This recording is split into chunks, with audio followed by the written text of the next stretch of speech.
Assalamualaikum warahmatullahi wabarakatuh. Hello everyone, hello my students. In this video, I will explain an English material about simple past tense part 2. Because in this video, I will focus on affirmative, negative, and interrogative sentence. In the last meeting or in the last video, we have explained about simple past tense, but still in general, with the topic what did you do yesterday, and for this video I will only focus on how to form an affirmative, negative, and interrogative sentence.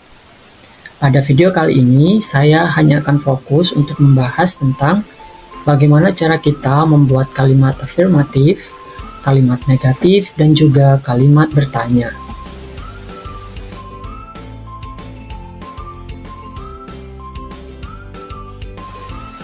The learning objective for this material, the first one is you are able to use verbs or past form in a sentence, and then the second one, you are able to make affirmative, negative, and interrogative sentences, and then the last one, you are able to ask and give information about past events.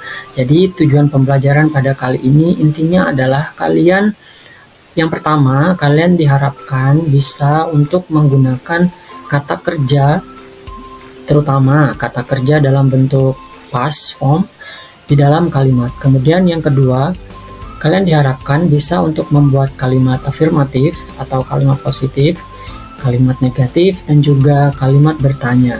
Dan yang terakhir, yang ketiga, kalian diharapkan untuk bisa untuk bertanya dan memberikan informasi tentang kejadian yang sudah terjadi. Seperti itu. Yes, we use simple past tense to express an activity completed in the past. Nah, di video sebelumnya saya sudah menjelaskan panjang kali lebar terkait bagaimana sih penggunaan simple past tense untuk di dalam kalimat. Nah, di sini saya jelaskan lagi sekedar untuk mengingatkan bahwa simple past tense itu digunakan kalau kalian ingin mengungkapkan sebuah kejadian di mana kejadiannya itu sudah terjadi. Bisa jadi kemarin, bisa saja tadi. Seperti itu. Jadi kalimat yang digunakan di sini berbeda tergantung waktu yang digunakan. Dan untuk video kali ini kita akan fokus untuk membicarakan tentang kejadian-kejadian yang memang sudah terjadi. Dan dalam artian di sini kita menggunakan aturan simple past tense. And then for type of sentence, ada 3 seperti biasa, ada kalimat afirmatif, negatif, dan interrogatif. Kita akan kupas satu persatu beserta dengan contohnya nanti pada video ini. Jadi harap disimak dan jangan di skip ya. In this part I will tell you how to form an affirmative sentence. Di bagian ini saya akan menjelaskan ke kalian bagaimana sih cara membuat kalimat afirmatif. Pastinya untuk simple past tense. Nah, saya beri contohnya terlebih dahulu. Di sini yang pertama, I was in Japan last year. She had a headache yesterday. We did our homework last night. Nah, yang perlu diperhatikan di sini, kalian lihat terlebih dahulu keterangan waktu yang ada di tiap-tiap kalimat. Kalian perhatikan di sini yang pertama ada last year atau tahun lalu. Kemudian yang kedua ada yesterday, dan yang terakhir ada last night. Last night, tadi malam. Nah, dalam artian ketiga kalimat ini kejadiannya sudah terjadi kan? Ada yang tahun lalu, ada yang kemarin, ada yang tadi malam. Nah, untuk kasus seperti ini kita menggunakan aturan simple past tense. Dan kebetulan di sini dia menggunakan was untuk menunjukkan bahwa kejadiannya memang sudah terjadi untuk to be-nya di sini ya. Kemudian dia yang kedua menggunakan had, dan yang ketiga menggunakan did.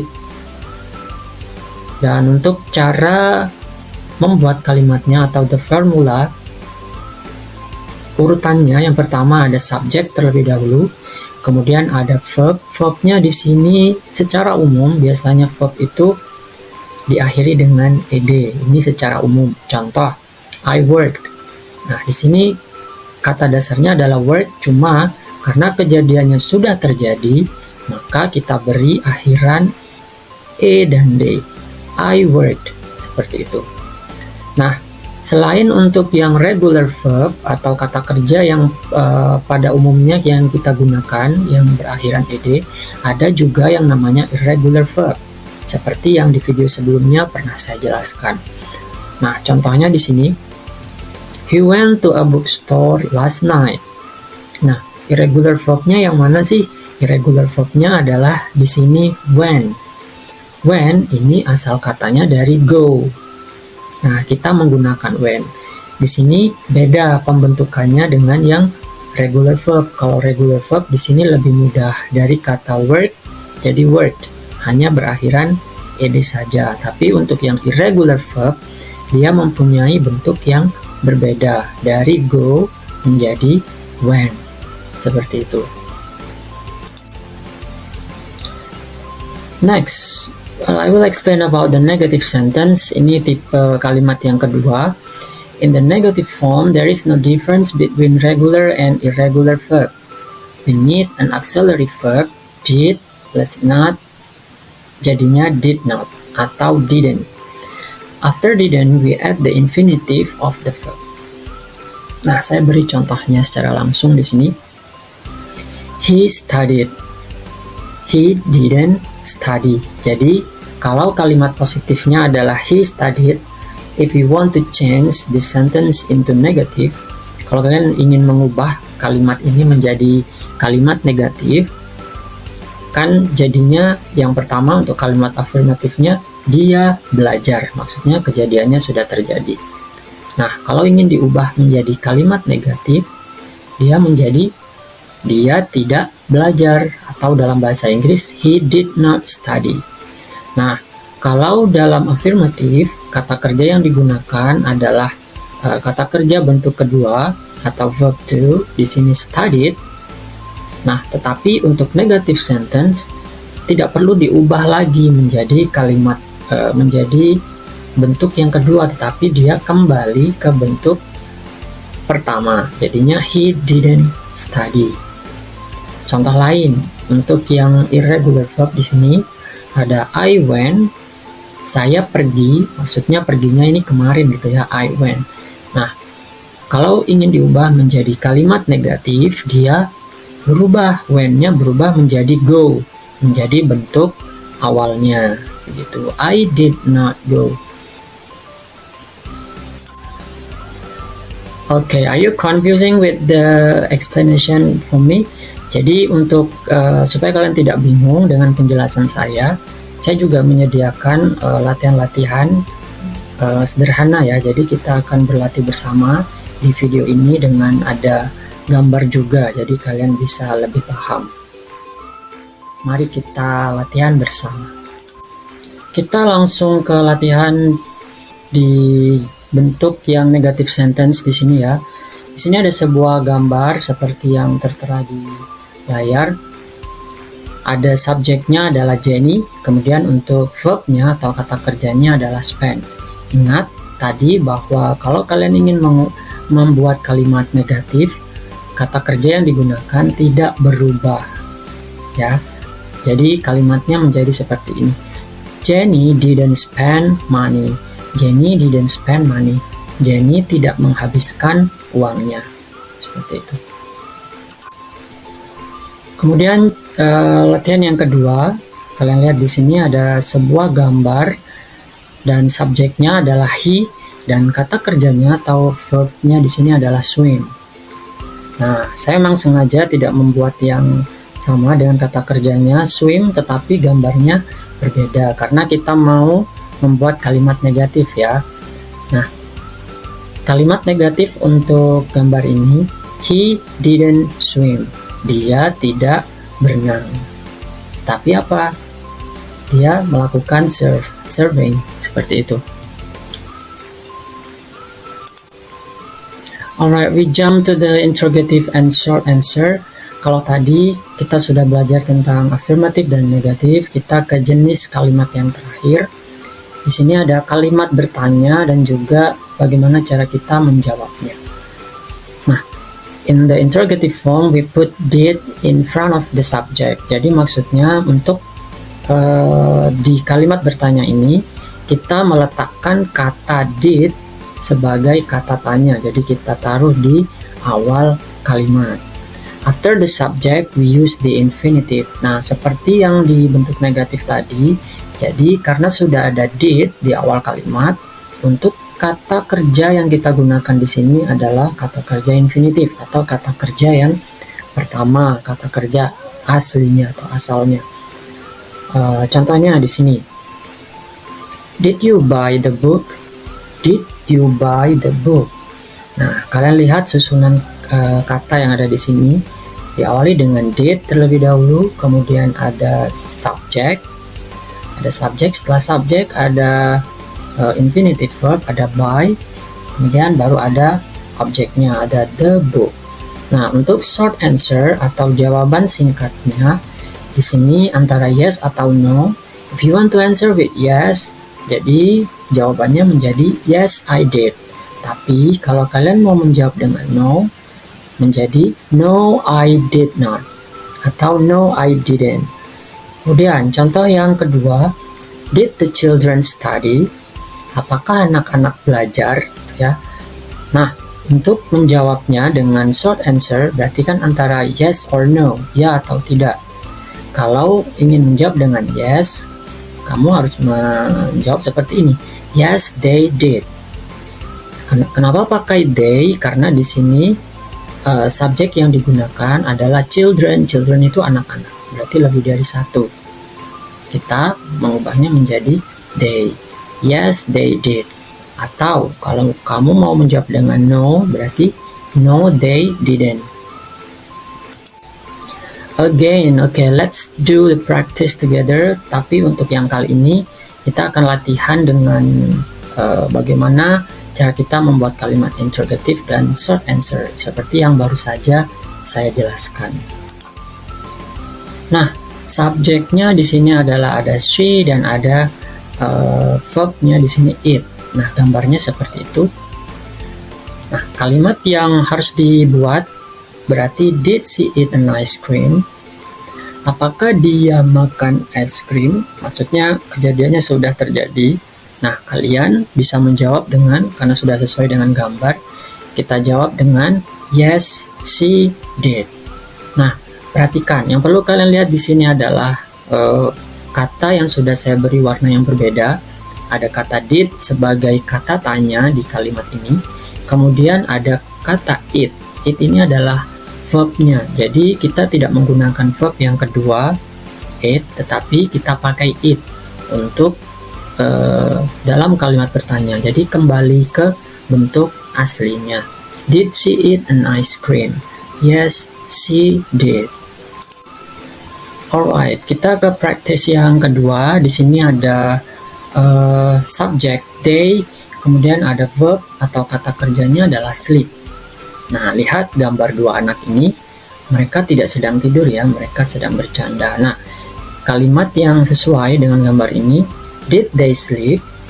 Apakah mereka tidur? Nah, karena situasinya bertolak belakang, berarti kita jawab dengan no. No, they did not. Seperti itu.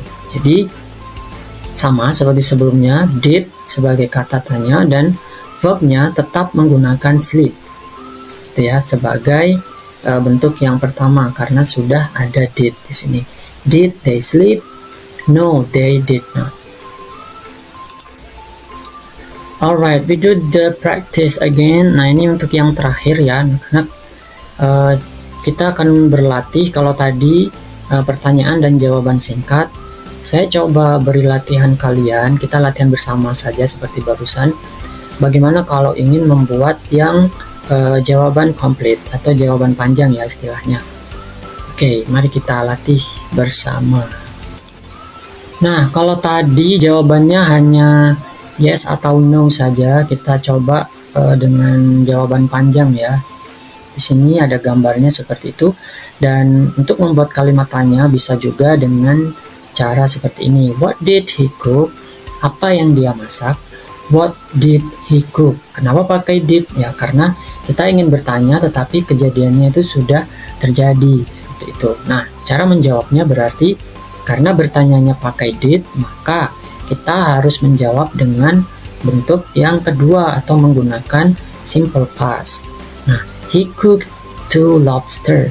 Nah, yang perlu diperhatikan di sini penggunaan kata kerjanya cooked. Di sini memakai ed karena bentuk kedua untuk menunjukkan bahwa memasaknya ini sudah terjadi gitu ya. Jadi he cooked 2 lobsters. Oke, selanjutnya untuk membuat kalimat bertanya untuk gambar ini, what did they eat and drink? What did they eat and drink? Nah, karena ini masih kalimat bertanya, ada kata did, maka kata kerja yang kita gunakan di sini menggunakan eat, kata bentuk yang pertama, dan drink. Nah, tetapi kalau kita ingin menjawab kalimat bertanya ini kan what did ya, berarti dia bertanya tentang kejadian yang sudah terjadi. Maka kita wajib menjawab dengan bentuk simple past. Jadi bentuknya seperti ini. They ate watermelon and drank juice. They ate watermelon and drank juice. Nah, di sini kata kerja yang kita gunakan ate, ini bentuk kedua dari eat. Kemudian ada drink, bentuk keduanya adalah drank, seperti yang kita gunakan di kalimat ini, seperti itu ya. Jadi kita harus menjawab dengan simple past form untuk kejadian yang sudah terjadi. Next, nah di sini saya coba cari kalimat bertanya yang sedikit berbeda. Kalau tadi menggunakan what, kita coba pakai how. How did they travel? Bagaimana mereka melakukan perjalanan? Nah, di sini kita wajib menjawab dengan simple past juga karena kalimat bertanyanya di sini pakai did. How did? Maka kita menjawab dengan simple past. They traveled by bus. They traveled by bus. Jadi kata travel yang ada di sini kita ubah dulu menjadi bentuk yang kedua, jadinya travel. Itu ya, they traveled by bus. Mereka melakukan perjalanan by bus, dengan bus. Seperti itu. Alright, last but not least, kita sampai di summary atau di kesimpulan. Apa saja sih yang sudah saya jelaskan tadi? Saya coba simpulkan dengan kalimat dengan gambarnya di sini supaya kalian lebih jelas. Nah, ada dua gambar. Yang pertama gambar anak-anak yang berangkat sekolah, kemudian ada anak yang berenang. Kita coba dari gambar pertama dulu. Nah, dari gambar ini kita coba buat kalimat dengan 3 jenis yang sudah saya tadi jelaskan. Untuk kalimat affirmative, kalimatnya seperti ini. They went to school. Mereka pergi ke sekolah. Saya tidak pakai go karena kita belajar simple past ya. Jadi kejadiannya seolah-olah memang sudah terjadi. They went to school. Mereka pergi ke sekolah. Nah, if you want to change it into negative, kalimatnya menjadi they did not go to school. They did not go to school. Lihat perbedaannya di sini. Untuk di kalimat kedua, di kalimat negatif ini kita pakai did. Nah, karena pakai did, kata kerjanya di sini go, kita tidak pakai when lagi, tapi kita pakai go atau bentuk asalnya. Kenapa? Ya karena kita sudah pakai did di depan sebagai untuk menunjukkan bahwa kejadiannya ini sudah terjadi. Kita sudah pakai did begitu. They did not go to school. Mereka tidak pergi ke sekolah. Nah, kalau kalian ingin membuat kalimat bertanya atau interrogative dari gambar ini, bisa jadi seperti ini. Did they go to school? Did they go to school? Apakah mereka pergi sekolah? Seperti itu. Nah, untuk gambar yang kedua, he swam. He swam. Dia berenang. Kita tidak pakai swim karena kejadiannya ini sudah terjadi, maka kita pakai swam. He swam. Nah, kalau kalian ingin membuat kalimat negatif, bisa saja seperti ini. He didn't swim. He didn't swim. did not swim. Nah, kita kembali pakai swim karena sudah ada did. Kemudian kalau ingin membuat kalimat interrogatif dengan short answer, bisa juga seperti ini. Did he swim? Did he swim? Apakah dia berenang? Nah, sedangkan kalau kalian ingin membuat yang question, nah untuk membuat kalimat bertanya tetapi yang jawabannya itu jawaban panjang, bisa aja seperti ini. Where did he swim?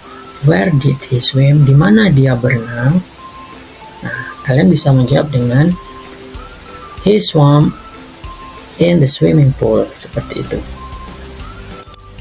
Now it's time to do the exercise. Untuk tugasnya sudah saya attach di Google Classroom kalian, dan untuk soalnya saya taruh di video ini ya, jadi supaya kalian juga menyimak video ini. Tugasnya adalah fill in the blanks with a suitable verb in the past simple. Jadi kalian tinggal mengisi saja titik-titik yang ada di sini dengan kata kerja yang sesuai. Apakah dia harus menggunakan past form atau bagaimana? Silahkan kalian kerjakan. Dan untuk menjawabnya, seperti yang saya bilang sebelumnya, kalian jawab di Google Classroom. Alright students, thank you for your nice attention. Terima kasih atas perhatian kalian sudah menyimak video ini. Dan tujuannya hanya satu, supaya kalian belajar dan memahami tentang simple past tense. Terima kasih, thank you. Wassalamualaikum warahmatullahi wabarakatuh.